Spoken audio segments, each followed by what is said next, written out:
Hey, my sunshines. We've made it back from the gym. I ended up going to the grocery store. And where else did I go? Oh, I had to pick up some water because remember, we're planning for our Super Bowl uh, festivities. We're having a party at the house and we're excited about it. Nevertheless, I said today, let me bring you guys with me while we prepare dinner. We're gonna do chicken and rice. Maybe you've had it or it's another rendition of it, but it's just chicken and rice with cream of chicken. It calls for cream of mushroom. I'm not necessarily a big mushroom fan, even though you really can't taste it. I do prefer to use Campbell's cream of chicken. Not a sponsored video, just letting you guys know what I use. The recipe calls for 1 cup of rice, but because it's 4 of us, and I do have one growing boy and 2 men in the house, or 1 man and 1 young man, I do 2 cups of rice instead of 1. So I end up using 2 cups of the Lipton dry onion soup, and I think I said 2 cups of rice.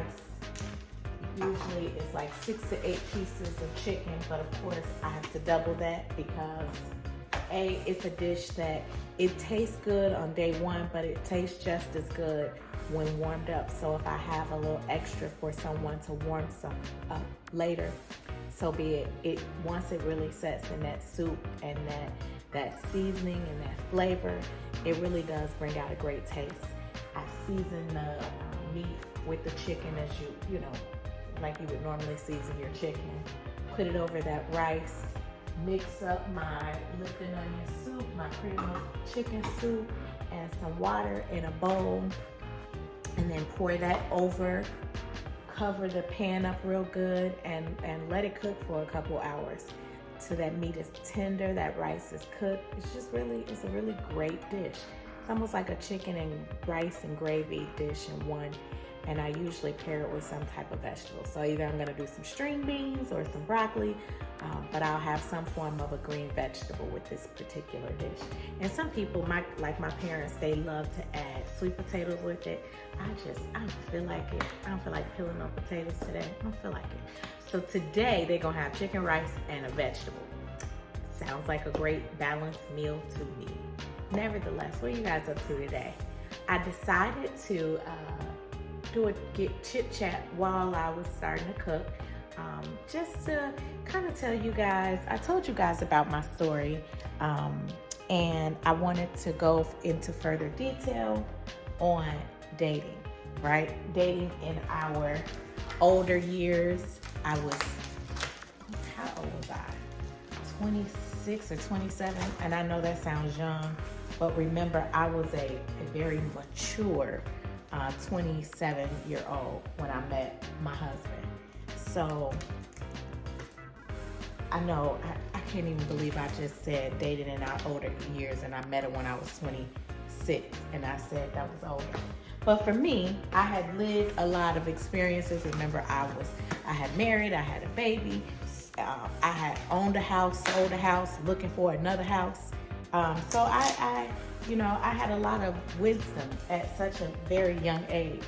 And so I decided to come on here and talk to, my sisters or possibly my brothers, whomever is watching and struggling finding their person or having discernment to know if it is indeed their person or not.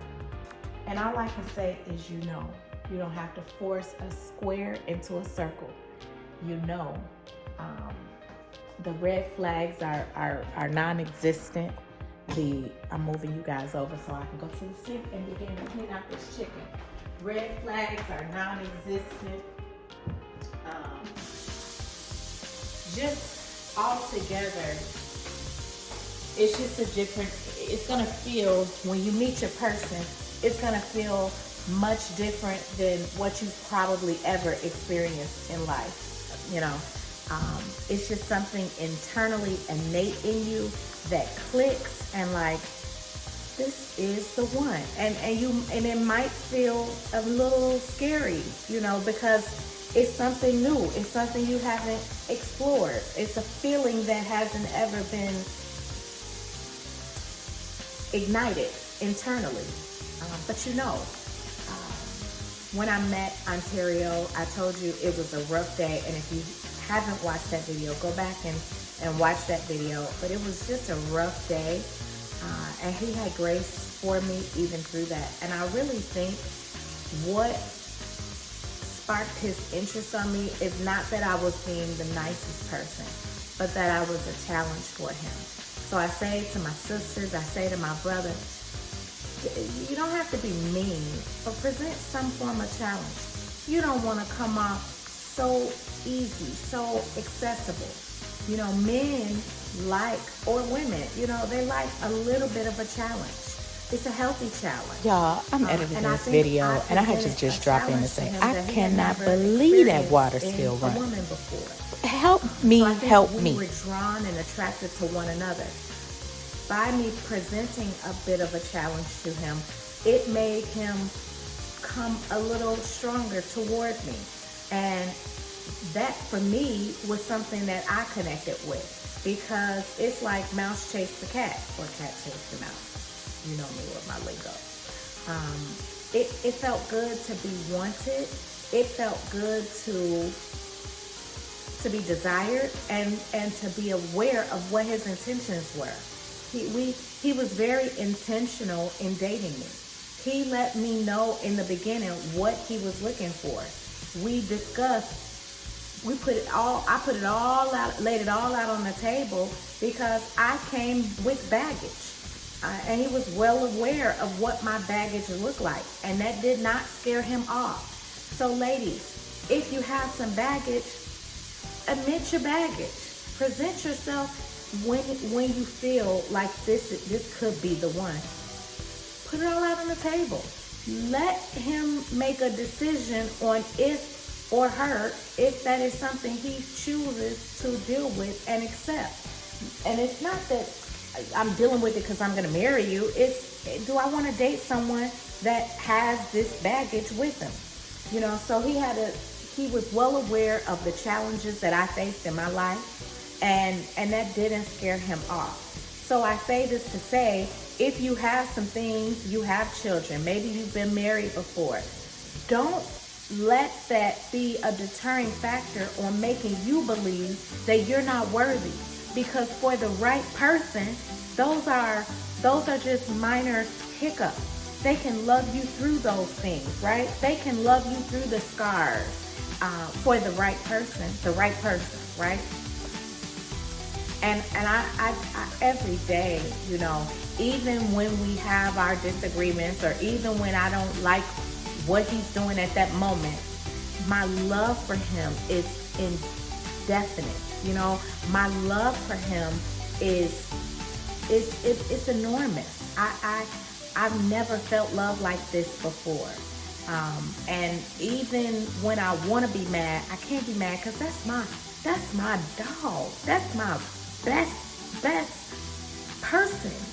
That's my guy. And when you know how you get mad at somebody, you don't want to talk to them, so I'm gonna wake up and I'm not gonna necessarily call him right away. I can't do that, because that's our thing. He's already gone to work, or when I was working, I would go to work, and I can't start my day without having some level of conversation with my person. That's my person. And I'd like to believe, I think I'm his person, because that's how we start our day. That's our routine. That's the thing for us. We actually like each other. When you find your person, you want to like them. If you're in a relationship or a situationship and it doesn't feel right, and you don't enjoy one another's presence, and you really appreciate your alone time more than you appreciate your togetherness, that's probably a red flag. That's probably a problem, and that's when I say, don't force a square into a peg, because what you don't want to do is block your real blessing. You don't want to block the person that God truly has for you, because you playing around with situationships, or you playing around trying to force something that should not be in the first place, right? So I say this to say, even when it's your person, will you have moments, temporary moments, where two different people from two different walks of life are coming together and they've been raised two separate ways and you're coming as one? Of course you're going to have some disagreements on potentially how to raise children, because maybe in your mind you think the way that I was raised is the right way. And maybe in his mind, he believes that the way that he was raised was the right way. And guess what? Two things can be right at the same time, right? You can have two rights at the same time, but you have to find out how to coexist in that space and what your way as one is going to look like, right? Choosing your battles.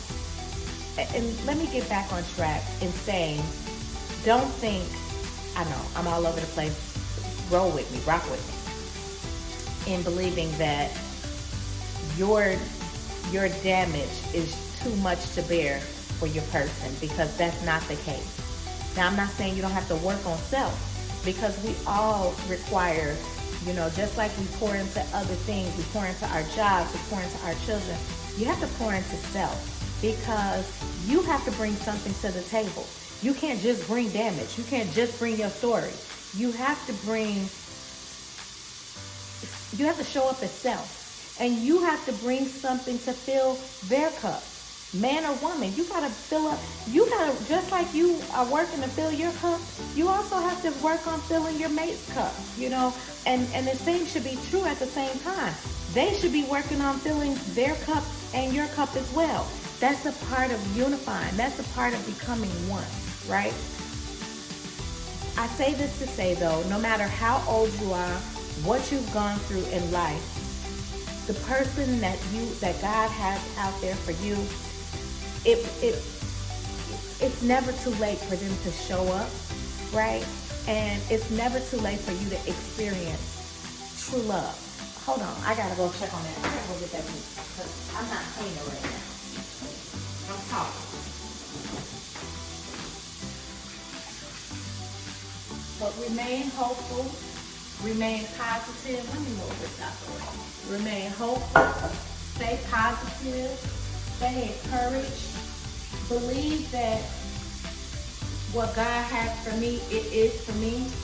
And know that just because you've gone through things in life doesn't mean that that's your end all be all. That's not your final story. God has the final say. That's not the end of the story. That's not how the story was written. And just because a few pages in life came with triumphs and turmoil and, maybe even some evilness and maybe dysfunction, doesn't mean that by the middle of the book, things don't get better. And that toward the end of the book, you have your happy ever after in whatever that looks like for you. I think sometimes we all chase that Cinderella story, or going back to my favorite movie, Pretty Woman, we are all searching for that person, right? We all want to be saved in whatever that looks like by our Prince Charming. That's not life. That's a story. That's a script that was written. Your happily ever after can only be defined by your true desires, not what's good for her, or my niece, or my cousin, or my friend. You can't look at their situation and look at them from a place of envy, or look at them from a place of I want that, because you don't know what they are going through to get what they have, or you don't know what they've been through to get to the place in which they are. And furthermore, you don't know if what they portray is really what's happening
time. So y'all bear with me.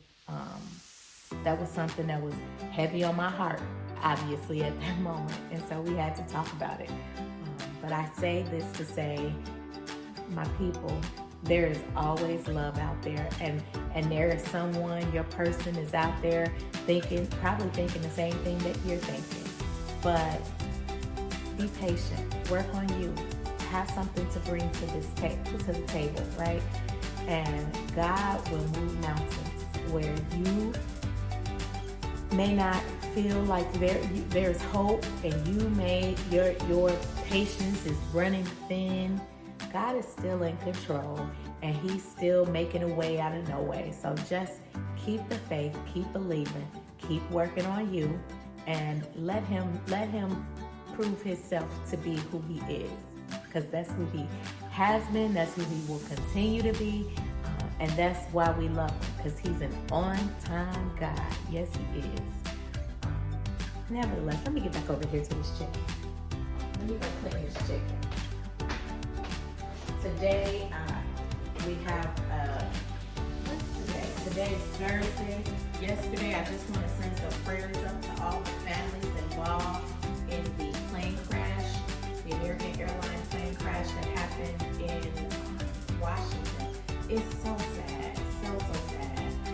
I travel a lot, and I pray before every flight.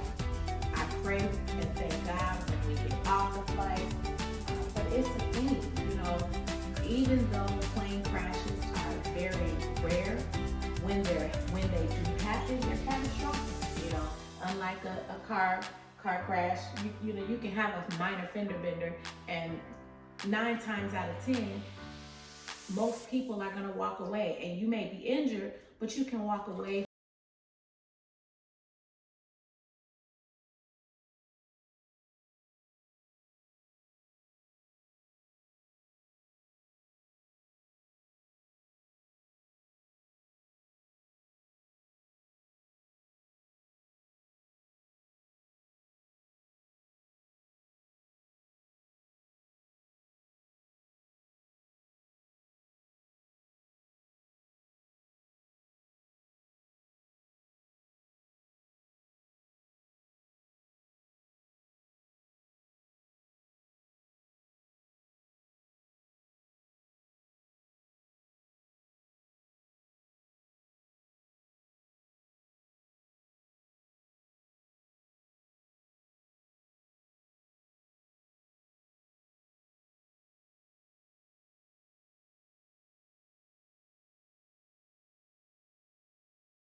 We're going to explore. We're going to go out there and see what this world has to offer.